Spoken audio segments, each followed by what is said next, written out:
Merhaba arkadaşlar. Bugün mevsimin en güzel çorbalarından olan ezogelin çorbası yapacağım. Bunun için şöyle bir su bardağı kırmızı mercimeğim var ve bir fincan bulgur, bir fincan pirinç ve bir fincana yakın yeşil mercimeğim var. Bunların hepsini birlikte yıkayacağım ve bir soğan, 2 diş de sarımsağım var.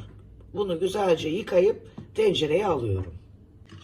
Evet, şimdi tencereye rahat kaynaması adına büyük bir tencere kullanıyorum. Şimdi soğanı doğruyorum. İstediğiniz büyüklükte doğrayabilirsiniz. 4 parçaya da bölebilirsiniz. O size kalmış bir şey. Ama ben böyle biraz küçük doğradım. Sarımsakları da 2 diş sarımsağım vardı. Şöyle doğruyorum.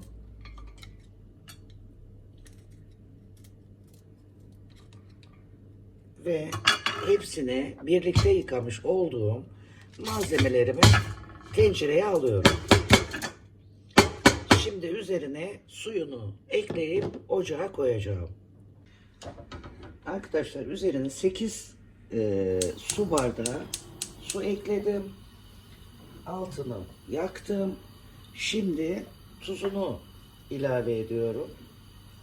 Tabi her zaman söylediğim gibi tuz göz kararı ve herkesin yiyebileceği şekilde damak tadına göre. Şöyle karabiberini de ekliyorum. Kaynamak üzere bırakıyorum. Şöyle güzelce bir kıvam alan çorbamı şimdi blenderdan geçiriyorum arkadaşlar.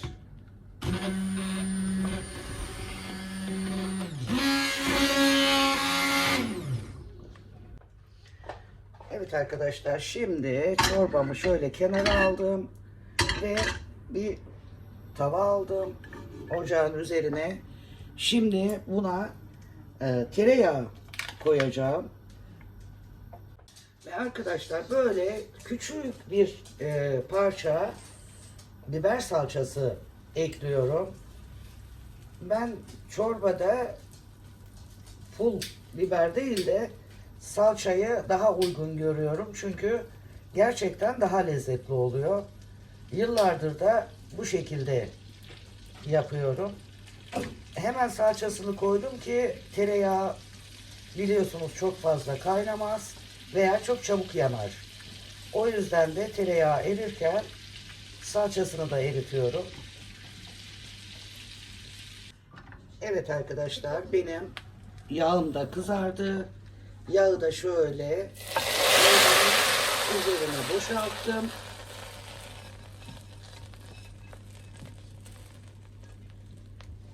Şöyle göstereyim.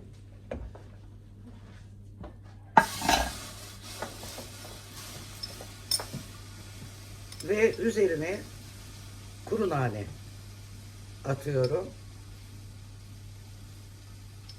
Ve afiyet olsun diyorum arkadaşlar. Bu kadar lezzetli bir ezogelin çorbası şimdiye kadar yememişsinizdir. Bunun için buna iddia ediyorum yani. Bir yapın, deneyin. Bugüne kadar böylesini yemediğinize siz de kanaat getireceksiniz.